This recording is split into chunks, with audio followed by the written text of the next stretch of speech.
A metal box on a street corner held more secrets than any mobster's grave, and for decades, it was the lifeline between life and death.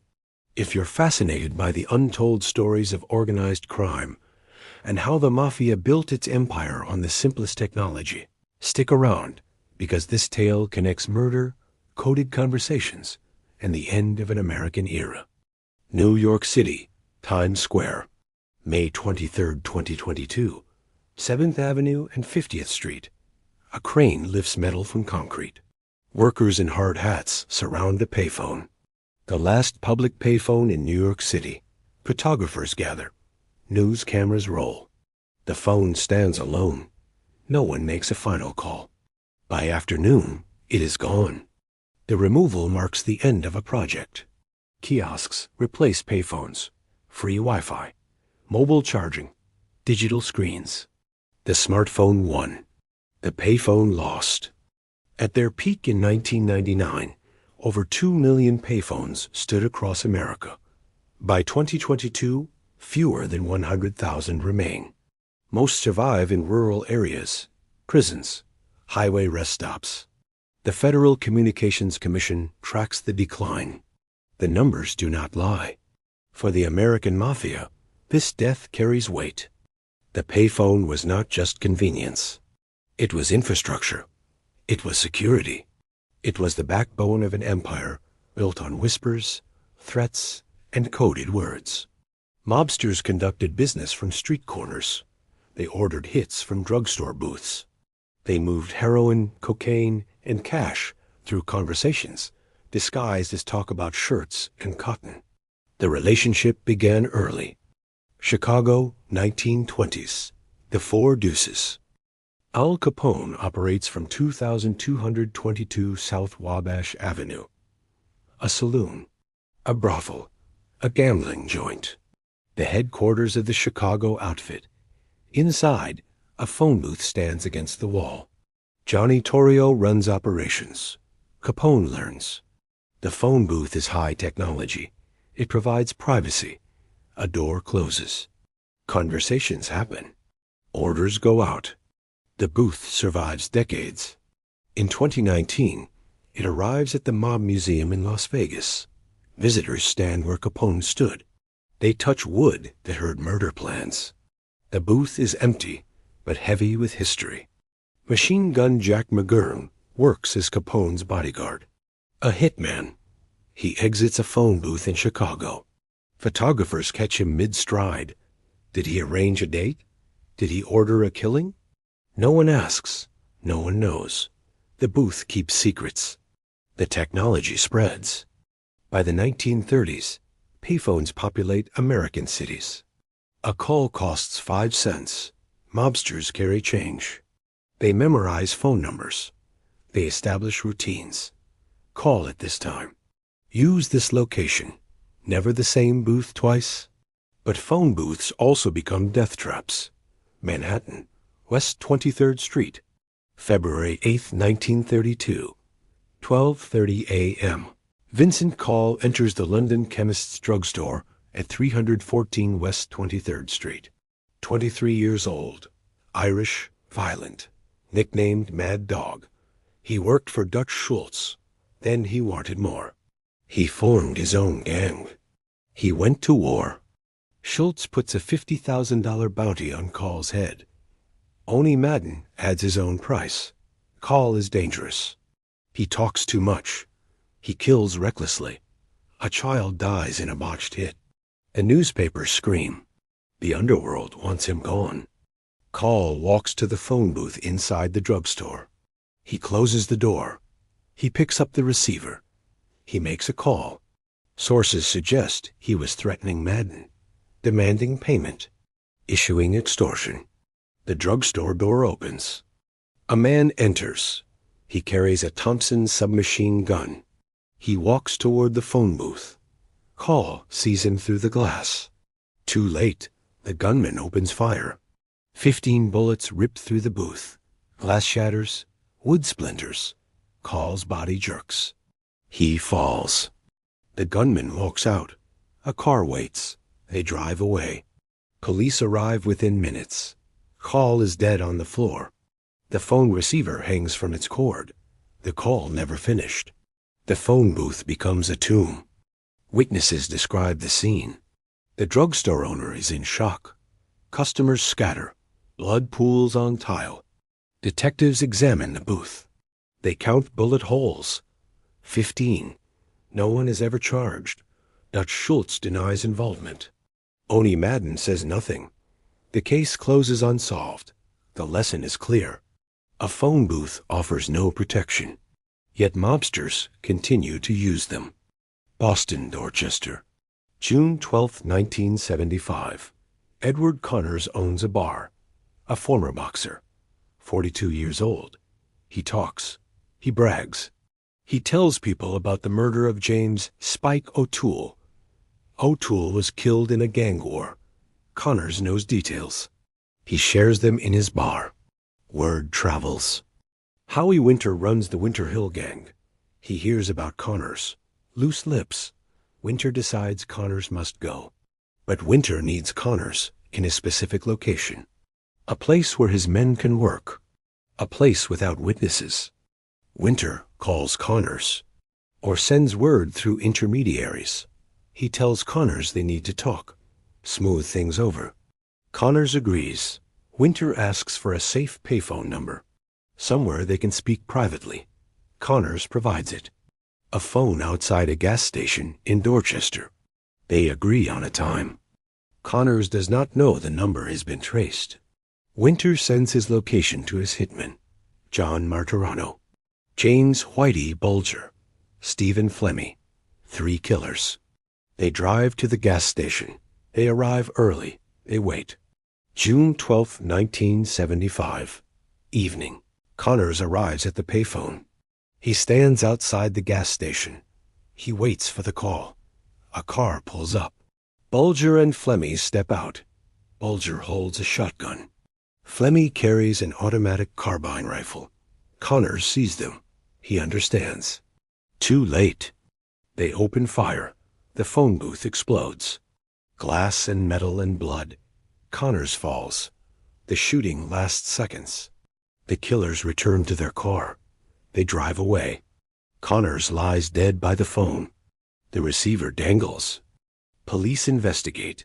Witnesses are scarce. No one saw anything. No one heard anything. The case goes cold. Decades later, in 2013, Whitey Bulger stands trial. John Martirano testifies. He describes the Connors hit. He explains the payphone trap. Bulger is convicted. He receives life in prison.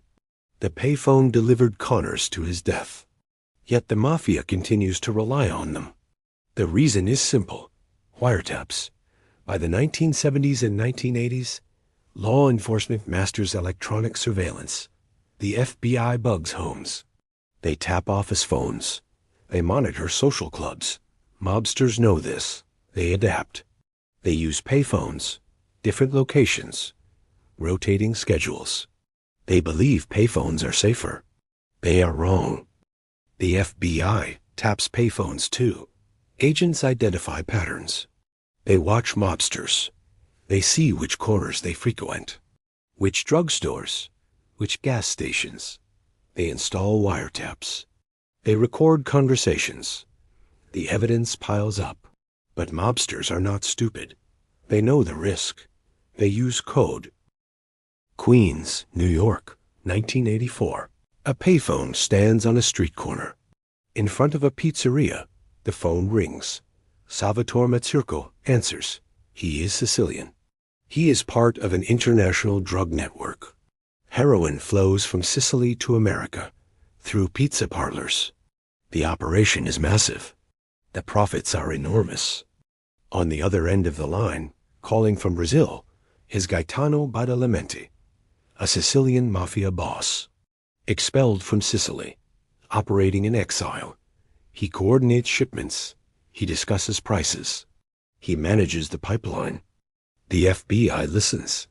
They have tapped the payphone. They record the conversation. But Badalamenti and Mazzurco do not discuss heroin.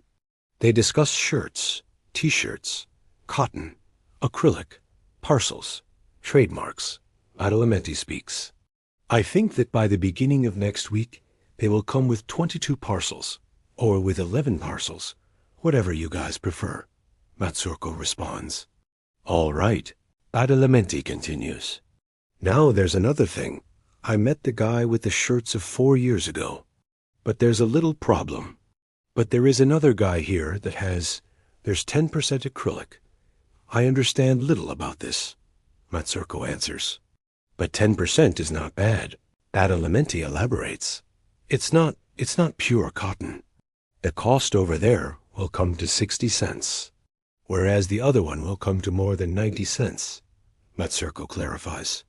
The one that is pure cotton, Badalamenti confirms, the one from 5 years ago. You guys already know the trademark because you have sold it over there. The one from 5 years ago, the suppliers that we had 5 years ago. Mazurko agrees. All right. I will give you an answer regarding everything tomorrow. The next day, Badalamenti calls again. Same payphone, same corner. Should I send 2 shirts? Joseph Lamberti answers this time. Another Sicilian mobster. He stands near Mazurko. You can send all that you want, Badalamenti replies. I'll send you 2 shirts. The guy, who is more experienced than I, told me it is good, he says. There's simply 10% acrylic. Lamberti responds. Well, I think that the one from over there is not a problem. I think that we can go on as far as possible. The FBI records everything. They do not understand at first. Shirts, cotton, acrylic. Analysts review the tapes. They consult experts. They break the code. Shirts mean heroin. Cotton means high purity. Acrylic means cut, diluted. The percentages refer to drug quality. The prices are per kilogram. The conversations span months. Badalamenti calls from Brazil, Spain, Switzerland. Always to payphones. Always in Queens. Always near pizza parlors. The network uses these businesses as fronts. They launder money. They distribute drugs. The operation moves millions. The case becomes known as the Pizza Connection. April 8, 1984. Coordinated arrests across multiple countries. United States, Italy, Switzerland, Spain. Gaetano Badalamenti is captured. Salvatore Mazurko is arrested. Joseph Lamberti is taken into custody. Dozens of others. The trial begins in 1985. It lasts 17 months. One of the longest criminal trials in American history. The wiretaps are the backbone of the prosecution. Hours of payphone conversations. Dozens of calls, all in code. All recorded. The jury hears them. The translations are provided. The code is explained. March 2nd, 1987. The verdicts come. 17 defendants are convicted. Gaetano Badalamenti receives 45 years in prison. Others receive similar sentences. The Pizza Connection is broken. The payphone conversations sealed their fate. The case proves a point. Payphones are not safe. The FBI can tap them. The code can be cracked. But mobsters have few alternatives. Home phones are more dangerous. Office phones are compromised. Payphones remain the best option, the least bad choice. So they continue. Lucchese crime family bosses Vic Amuso and Anthony Gaspipe Casso used payphones throughout the 1980s and 1990s. Surveillance photos capture them. Amuso holds a receiver. Casso stands nearby. They discuss business. Someone dies. The next day, someone else is ordered killed. The payphones are tools. Instruments of violence. Colombo crime family associate Larry Mazza uses payphones. He works for Greg Scarpa. Scarpa is known as the Grim Reaper. An FBI informant. A killer. Massa runs errands. He makes calls. He arranges meetings. Some for Scarpa. Some for Scarpa's common-law wife. The lines blur. The payphone does not judge. Across America, payphones serve the underworld. In Kansas City, FBI agents wiretap a payphone at a mob hangout called The Trap. They monitor conversations about sports gambling. The 1970 Super Bowl. The Kansas City Chiefs. Mob soldier Frank Tausa takes bets. He reports numbers. The wiretaps capture it all. The evidence leads to indictments. In Boston, New Jersey, Philadelphia, Los Angeles, Chicago, the story repeats. Payphones and mobsters. The relationship endures decades. From Al Capone to John Gotti, from the 1920s to the 2000s. But technology changes. The 1990s bring pagers. Mobsters carry them. They receive codes, numbers. They call back from payphones. The system works, but pagers are traceable. Police seize them. They analyze call logs. They build cases. Then cell phones arrive. Early models are expensive, bulky, but they offer mobility, privacy, or so mobsters believe. They adopt them quickly. By the late 1990s, cell phones replace payphones for many. The conversations move. The locations change. The payphones stand empty. But cell phones are not safer. They are less safe. Law enforcement adapts. They track cell towers. They trace calls. They intercept signals. Mobsters learn this the hard way. Convictions pile up. Evidence from cell phones fills courtrooms. Some mobsters return to payphones. Old school, paranoid. They rotate locations. They use prepaid calling cards. They limit call duration. They speak vaguely. But the payphones are disappearing. Telecom companies remove them. Maintenance costs exceed revenue. Vandalism is common. Cell phones dominate. The business model collapses. By the 2000s, payphones are rare. By the 2010s, they are nearly extinct. Mobsters notice. The infrastructure crumbles. The street corners are empty. The phone booths are gone. The tools of their trade vanish. Yet some payphones survive. In airports, in hospitals, in government buildings, mobsters seek them out. They memorize locations. They travel to use them. But it becomes difficult, suspicious. A man using a payphone in 2015 draws attention. Why is he not using a cell phone? What is he hiding? The payphone becomes a liability. The Mafia watches the payphone die. For an organization built on tradition, the loss is symbolic.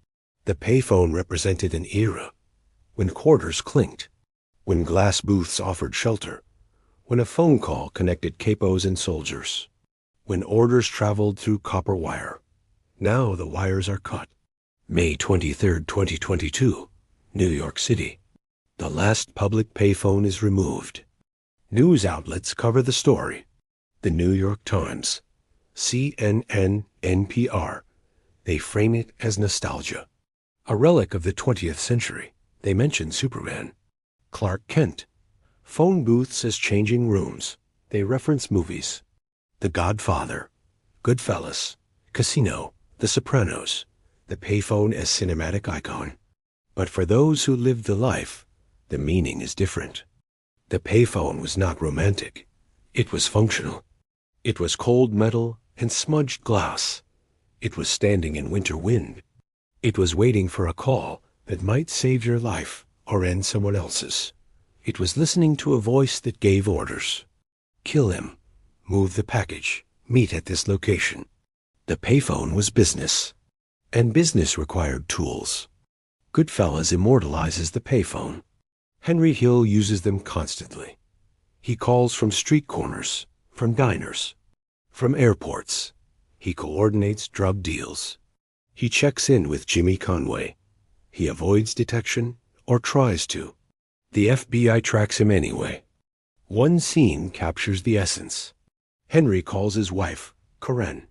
He is paranoid, frantic. He tells her to flush the drugs. The police are coming. He hangs up. He runs to another payphone. He calls again. He checks. He confirms. The payphone is his lifeline, his only connection in a collapsing world. Another scene shows Paulie Cicero, the mob boss. He hates phones. He refuses to talk on them. When Henry calls, Polly is brief, cryptic, angry. He hangs up. He does not trust phones. Not home phones, not payphones, not any phones. He knows the FBI is listening. He knows phones are evidence. He knows phones are dangerous, but phones are necessary. A contradiction defines mob life. Casino shows similar scenes. Ace Rothstein runs casinos in Las Vegas. He uses payphones to speak with mob bosses in Kansas City. He reports earnings. He discusses problems. He listens to instructions. The payphones connect the desert to the Midwest, the front to the real power. The Sopranos explores the payphone's decline. Tony Soprano and his crew use cell phones, but they know the risks. They use code words. They speak in euphemisms. They switch phones regularly. They destroy SIM cards, but the FBI still listens. The technology has shifted. The surveillance has adapted. The payphone is already fading by the time the show airs in 1999. The Wire takes it further. Baltimore drug dealers used payphones in the early 2000s. The Barksdale Organization. Stringer Bell. Avon Barksdale. They rotate phones. They limit call times. They use coded language. But the police wiretap the payphones. They track the organization. They build cases. The payphones are evidence. By the final seasons, the dealers switch to disposable cell phones. Earners. They use them once. They throw them away. The payphones are gone. The era has ended. Reality mirrors fiction. Between 2000 and 2010, payphone numbers collapse. From 2 million to fewer than 500,000. By 2016, fewer than 100,000 remain. By 2022, the number is even smaller. Most are privately owned. Some are grandfathered into contracts. Others exist in places where cell service is weak. For the Mafia, this creates problems. Modern mobsters cannot rely on payphones. They are too rare, too conspicuous. Using one raises questions. Who uses a payphone? Someone hiding. Someone avoiding cell phone records. Someone with something to hide. So they adapt. They use encrypted apps, Signal, Telegram, WhatsApp. They use burner phones. They use in-person meetings. They return to older methods, face-to-face, no wires, no recordings. Or so they hope. But law enforcement adapts too. They infiltrate encrypted networks. They plant informants. They use surveillance cameras. They track movements. They analyze patterns. The Mafia shrinks. Arrests continue. Convictions mount. The payphone is not the only loss. The entire landscape has changed. The social clubs are monitored. The restaurants are bugged. The cars have GPS. The world has become transparent. The shadows are harder to find. Older mobsters remember. They talk about the old days, when you could make a call and disappear, when a payphone was anonymous, when quarters bought privacy. They shake their heads. They say the young guys do not understand. They say the game is over. Younger mobsters do not care about payphones. They never used them. They grew up with cell phones, with the internet, with social media. They operate differently. Some get caught faster. Some avoid the life entirely. The Mafia is not what it was. The last payphone in New York City goes to the Museum of the City of New York. It will be displayed. A piece of history. Visitors will see it. They will take photos. They will read the placard. They will learn that once, millions of these phones stood on American streets. That once, people relied on them. That once, they were essential. The placard will not mention the Mafia. It will not mention Vincent Call. It will not mention Edward Connors. It will not mention the Pizza Connection. It will not mention Al Capone's booth at the Four Deuces. It will not mention the murders, the codes, the wiretaps, the trials. But those stories exist. In court transcripts, in FBI files, in newspaper archives. In memories, the payphone was more than convenience. It was infrastructure for an empire. It enabled communication across cities, across countries. It allowed the Mafia to function as a network, to coordinate, to expand, to survive. When the payphone died, a piece of that network died too. May 23, 2022, New York City. The crane lifts the last payphone. Workers disconnect the wires. They load it onto a truck. The street corner is empty, a space where metal stood, where thousands of calls were made, where secrets were whispered, where orders were given. The payphone is gone. The Mafia remains, smaller, quieter, adapting, but the tool that served it for a century has been whacked. The American Mafia bids it farewell with tears in its eyes.